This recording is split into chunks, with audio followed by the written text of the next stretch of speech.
नमस्कार साथियों, हमारे YouTube चैनल में आपका स्वागत है। साथियों, आज का विषय है जो ICT लैब जहां भी बू मॉडल से स्थापित है वहां पर क्या होगा। और इससे पहले एक लेटर जारी किया गया था, इसमें यह बताया गया था जितने भी ICT लैब लगे हुए हैं बू मॉडल के माध्यम से उस सभी ICT लैब को हटा दिया जाएगा, उसको बंद कर दिया जाएगा और उसके जगह पर जितने भी बूट मॉडल है, बूट मॉडल से बात चल रही है, बूट मॉडल ICT लैब के बारे में बात चल रही है, जो वहाँ पर बू मॉडल के जगह पर अब बूट मॉडल का ICT लैब का स्थापित किया जाएगा, जो कि केंद्र सरकार से इस बात पर बैठक होगी और उसमें ये पता चलेगा जो बूट मॉडल का जितने भी स्थापित बूट मॉडल से जितने ICT लैब हैं उनका स्थापित किया जाए। तो साथियों, आप इससे पहले भी जान रहे हैं जो बू मॉडल में जितने ICT इंस्ट्रक्टर काम कर रहे थे उन सभी को जो है हटा दिया गया था, जो 31 मार्च को ही हटा दिया गया था, उनको सेवा से निरस्त कर दिया गया था। लेकिन बहुत सारे जगहों पर अभी भी बू मॉडल में कुछ ICT इंस्ट्रक्टर कार्य कर ही रहे हैं और उनको बहुत सारे लोगों को 7-8 महीने से सैलरी तक नहीं आया है।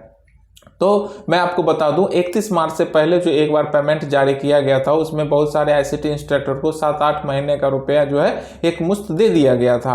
अब जो उसका पेमेंट अभी तक जारी नहीं किया गया है, जिसके कारण बहुत सारे ICT इंस्ट्रक्टर को वो पेमेंट नहीं मिल पाया है और ICT इंस्ट्रक्टर वैसे बू मॉडल से हट ही गया है। और बूट मॉडल में जो ICT इंस्ट्रक्टर कार्य कर रहे हैं उनको मंथली पर मंथ सैलरी मिल जाया जा रहा है। अगर ये एक ऐसा हो सकता है जो ICT लैब या बूट मॉडल से अगर स्थापित होते हैं तो वहाँ ICT इंस्ट्रक्टर का कार्य होगा ही। बूट मॉडल में ICT इंस्ट्रक्टर रहते हैं और वो कार्य करेंगे। जितने भी मिडिल स्कूल में अभी भी स्थापित है बूट मॉडल है, बहुत सारे 1988 या 80 के मानक में जो बूट मॉडल स्थापित पूरे बिहार में है। लेकिन अब जो बू मॉडल हट करके अगर बूट मॉडल आता है तो वहाँ पर ICT इंस्ट्रक्टर होंगे। तो आप कोशिश कर सकते हैं जो जहाँ भी बू मॉडल के ICT इंस्ट्रक्टर अभी या तो पद में है या फिर उनको हटा दिया गया है, वो कोशिश कर सकते हैं बूट मॉडल में जाने का, ट्रांसफ़र कराने का। आप अपने एजेंसी से बात कर सकते हैं या फिर आप कोशिश कीजिए जो आपको बूट मॉडल में हो जाए। उसमें अगर बूट मॉडल में होता है तो ऐसा संभावना है जो आप कार्य फिर से कर पाएंगे। तो ऐसी अभी योजना बन रही है केंद्र सरकार से। अगर केंद्र सरकार की सहमति होती है तो बू मॉडल को हटा दिया जाएगा और बूट मॉडल उसके जगह स्थापित कर दिया जाएगा साथियों। और दूसरी चीज़, अभी साथियों अपार कार्ड का हमारे विद्यालय में कार्य चल रहा है। अपार कार्ड में बहुत सारे साथियों का कहना है कि आप एक वीडियो बनाइए, अपार कार्ड कैसे बनेंगे, कैसे जनरेट होंगे, जिसमें ICT इंस्ट्रक्टर का भी बहुत योगदान रहा है अपार कार्ड बनाने में, जनरेट होने में।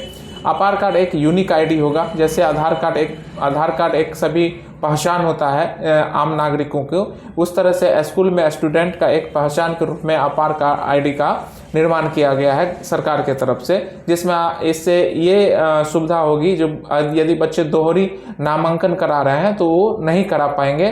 दूसरे विद्यालय में 2-3 विद्यालय में जिनका नामांकन हो पा जाता था अब वो नहीं हो पाएगा। अपार कार्ड में एक और ख़ास बात रही है, जो आपके बच्चे का उम्र में जितने भी वो कोच भी क्वालिफाइड करते हैं तो उनका सर्टिफिकेट डायरेक्टली अपार ID कार्ड के ऊपर जनरेट होगा। दूसरा चीज़, उनका जन्म प्रमाण पत्र से लेकर के जितने भी अंक प्रमाण पत्र होंगे, सारा अंक प्रमाण पत्र और जन्म प्रमाण पत्र जितने भी इंफॉर्मेशन उसके रिलेटेड होंगे या फिर वो कहीं पार्टिसिपेट करते हैं किसी प्रतियोगिता परीक्षा में पास करने का, वो सारा चीज़ उसमें उनका अपार ID में, जैसे डिजी लॉकर होता है ना, डिजी लॉकर के तरह ही वो कार्य करेगा। डिजी लॉकर में जितने सारे सर्टिफिकेट होते हैं आप सेव कर सकते हैं, जनरेट हो जाता है। उसी तरह से अपार ID में एक स्टूडेंट का यूनिक नंबर होगा। उस यूनिक नंबर के माध्यम से आप जितने भी पार्टिसिपेट करते हैं, आपका जितने भी एग्जाम का क्वालिफाइड सर्टिफिकेट होगा, वो सारा चीज़ आपके अपार नंबर पे ही रहेगा, सेव रहेगा। आप कहीं भी कभी भी किसी भी काम के लिए आप उसका यूज कर पाएंगे साथियों। यदि आप अपार ID कार्ड पे अगर भी कहते हैं तो आप हमें कमेंट में ज़रूर बताइए, तो मैं आपको अपार ID कैसे जनरेट करना है आपके विद्यालय के लिए उस पर एक वीडियो बनाऊंगा और आप उससे यूज कर सकते हैं, देख सकते हैं साथियों। आपको ये वीडियो अच्छा लगा होगा तो आप ज़रूर इसको लाइक कीजिए और सब्सक्राइब कर दीजिए यदि आप हमारे इस चैनल पे नए हैं तो साथियों। अगर किसी तरह का आपका कोई भी क्वेश्चन है तो आप कमेंट जरूर करें, मैं कोशिश करूंगा उस कमेंट को पढ़ करके आपको जवाब देने का कोशिश अवश्य करूंगा साथियों। चलिए, अभी तक के लिए इतना ही, धन्यवाद।